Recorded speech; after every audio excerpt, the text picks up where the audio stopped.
I'm going to just be going full-blown gushing grannies on something that I think is criminally underappreciated right now. I don't ever do this because I feel like there's just not a lot of things that are genuinely underrated. I see this trend a lot with YouTubers and Reddit in particular in a big way. This is a goddamn full-blown epidemic on Reddit and has been since its inception, where they'll be like, does anyone else remember this little obscure diamond? And then it's a picture of like Red Dead Redemption. Or, I bet none of you remember this hidden gem, it just never got the love it deserved. And then it's a picture of Star Wars Battlefront 2. Like, people choose these things and pretend like they were underrated just so it feels more special, when 9 times out of 10 that's not the case.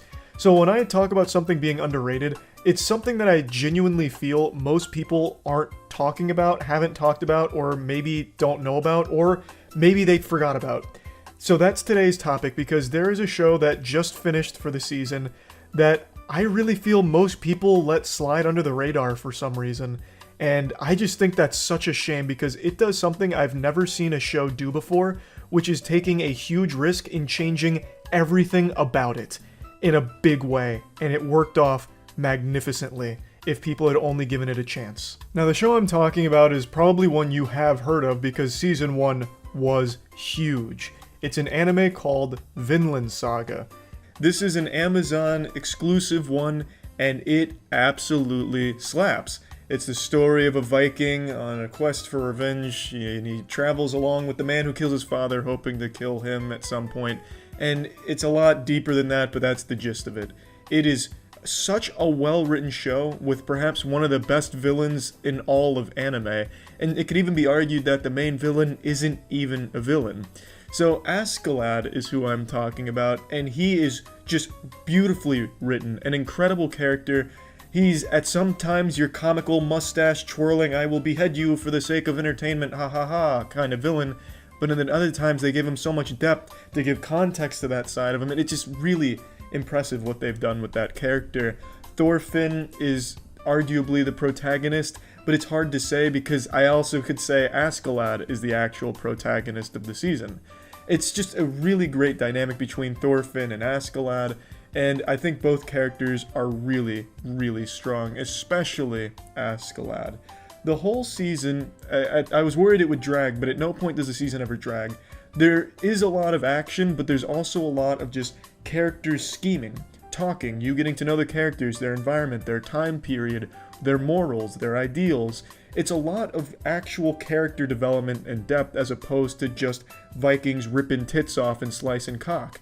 It is a lot more than I expected. And I also want to point this out, this is the first anime I've ever seen where I never skipped the intro, at least in the first one. Survive Said the Prophet did the intro for the first part of the season, and it's such a banger. That song absolutely bangs. I never skipped it because it was so good. I didn't care for the second song they used in the second half, so I started skipping it then. But when they were using Survive Said the Prophet, I was fucking bumping my fist to that shit every time.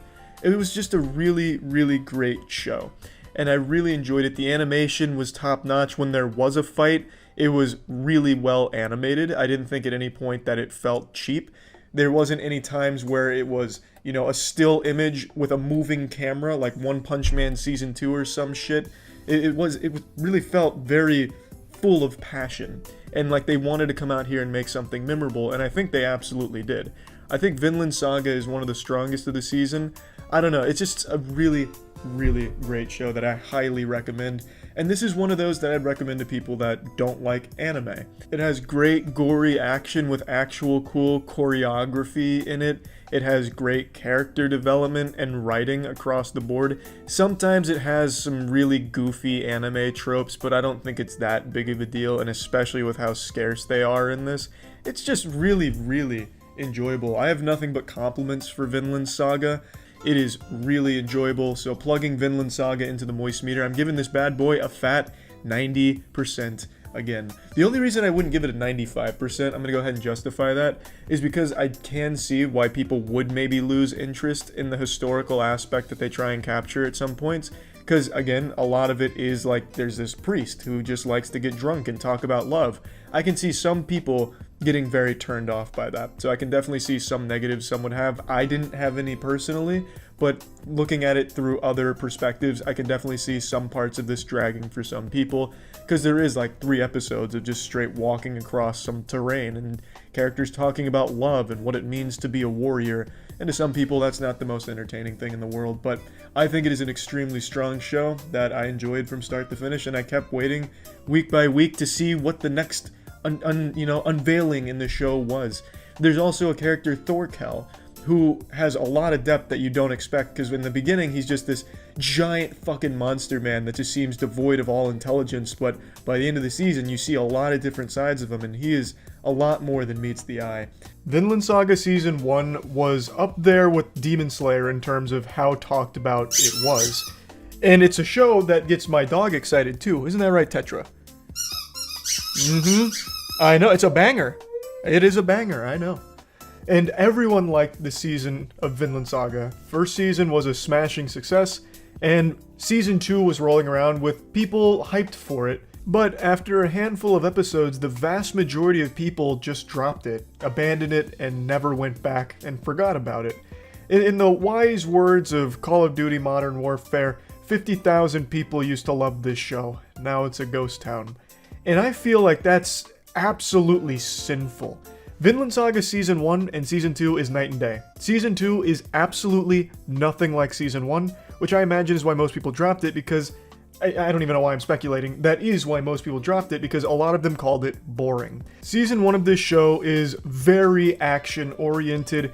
It follows the story of Thorfinn, who's a very young child, the son of a very powerful Viking, who watches his dad die right in front of him and swears that he is going to dedicate his life to kill the man responsible, Askeladd.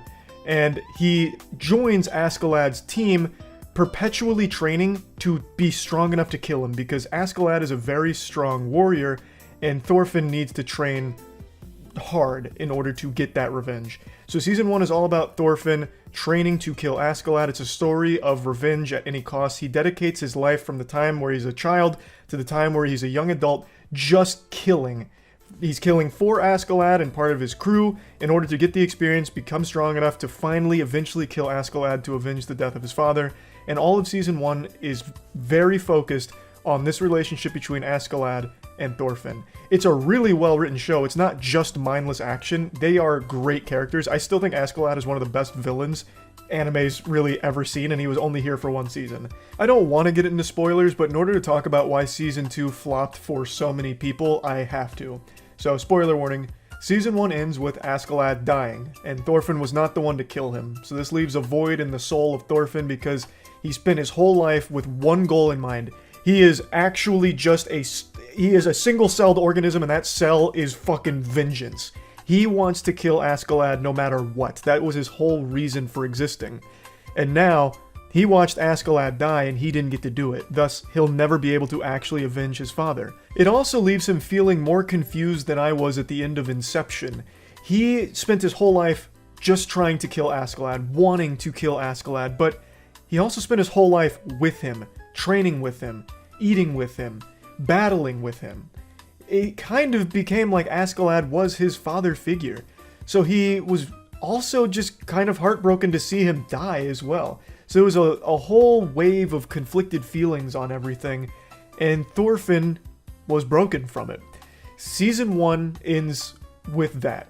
Season 2 picks up a little bit into the future, and we're looking at a very different Thorfinn. He's hollow, he's empty, he's a fucking shell of a man, he's a husk. He's now a slave on a farm, doing labor with no real purpose for living, and we get to learn about Thorfinn and watch him kind of figure himself out. Season 2 has almost no action. It is very much focused on being a character piece of Thorfinn and following his journey from just a killing machine, a damn near ass-beaten immortal deity of cheek clapping on the battlefield, to now being a farmer. He is a slave, and he's coming to terms with all of the evils that he's taken part in, and it makes him sick. Eventually, he does, I don't want to get into big spoilers here, but he does reconcile, like, the things he did is unforgivable, and he wants to dedicate his life to helping people instead of killing people. Season 2 is all about this journey with Thorfinn, and a lot happens throughout there. There is action, there is fighting, but not nearly to the level of Season 1. It's not the focal point anymore. And that's why most people found it boring. Like, I don't even think there's a single fight until like episode 7. And it's like a small scale one. It is not at all an action series anymore. And for a lot of people, that sucked fuck. They were really upset about it. You can see a lot of people talking about how boring it is every single week until they eventually drop it, and now they look back on the series poorly. They think it's shitty. They don't like the direction it went. A lot of people view it like it was the vegetables of the meal. Like they had a beautiful, succulent entree for season 1 of Vinland Saga, and now they're stuck here eating the Brussels sprouts and the kale. And they didn't like the taste of it. And I think that sucks, because what Vinland Saga did with season 2, I find extremely brave, and it is a masterclass in character development. I've never seen character development like this in an anime before, period. They took a character who was very one-dimensional in season 1. He just wants revenge. That's it. They spent the entire season driving that home. Now, there is some character development to Thorfinn throughout season 1, but not like in a tremendous way. From the start of the show to the end of the show, he wants to be a warrior. He wants to kill. He wants to avenge his dad. And it stays that way for the whole season. And he'll do anything to do it. Kill everyone, kill anyone, doesn't matter. He'll fucking slam 2 innocent civilians' heads together like Stone Cold's beer, blowing their skulls wide open if it means that he gets a little closer to killing Askeladd. It didn't matter to him. Season 2, that character's not there anymore. It is a completely different Thorfinn. And they explore it in such an amazing way. It gets so deep and philosophical. Like, I've never seen an anime even bother going as hard as this one does for a character arc. And it's not just Thorfinn, he is the focus, but every character that surrounds him is either the perfect foil or a perfect view of like the old Thorfinn. Because there are other people around him that only want to kill. And there's very strong warriors around him, and they do fight. And there's just so much to season 2. I don't want to get into spoilers because I really do recommend it. I just think it's heartbreaking to see a show that put such an emphasis on doing something special and then getting shit on for it. Now, of course, there are still people that call this Peakland Saga, talking about how it's like the best season in anime, but that's not the majority of people. Most people probably watch anime just for the sake of action and fights, because that's kind of what the medium gets known for in like a mainstream audience, and there's nothing wrong with that. I want to make it clear, if you don't like the slow burn character piece of season 2 of Vinland Saga, you're not wrong for it. It's not, I'm not coming over here as like the opinion police spitting on you for it, for not being sophisticated enough to appreciate good writing or whatever. I just find it a bit sad and even a little surprising that more people didn't appreciate this direction, because they took a character that, again, is very simple, and they fleshed them out over the course of an entire season to make them an extremely impressively deep character. Flawed, fleshed out, and really goes through this journey of struggle and self-realization that I haven't seen really explored in a mainstream anime before. And just so many people write it off as boring or uninteresting, saying how it fell off, and it hurts to see, I guess.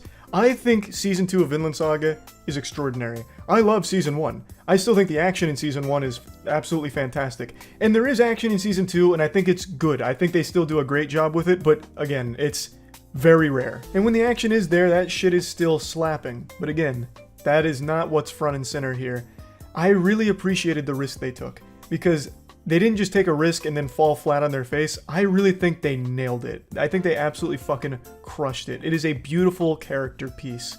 Well, and not just one character, every character in season 2 is really good for the most part. It's just one of those things where, you know, it's basically like if a restaurant changed its menu without letting the customers know. So Vinland Saga season 1 was serving up fucking ass on the menu, and that was a real succulent, juicy set of cheeks. And then you come back to Vinland Saga restaurant for season 2 expecting ass, but this time you're getting tits. And you're like, well, I was more of an ass guy. That's kind of what has happened here with Vinland Saga. And for me, I think the ass and the tits are both great. I really, really do think season 2 of Vinland Saga is something special that if most people had just given a chance, would have really come to enjoy. There is no shortage of just mindless action anime. There is no shortage of just fucking turn your brain off, shove popcorn in your face shonen, and that's great. There's nothing wrong with that, just having a good time with it. But this is one of the few anime that actually gets very, very thought-provoking and very deep, on a level that most don't even dare to go. So I just think Vinland Saga Season 2 is criminally underrated and overhated by people that just found it boring.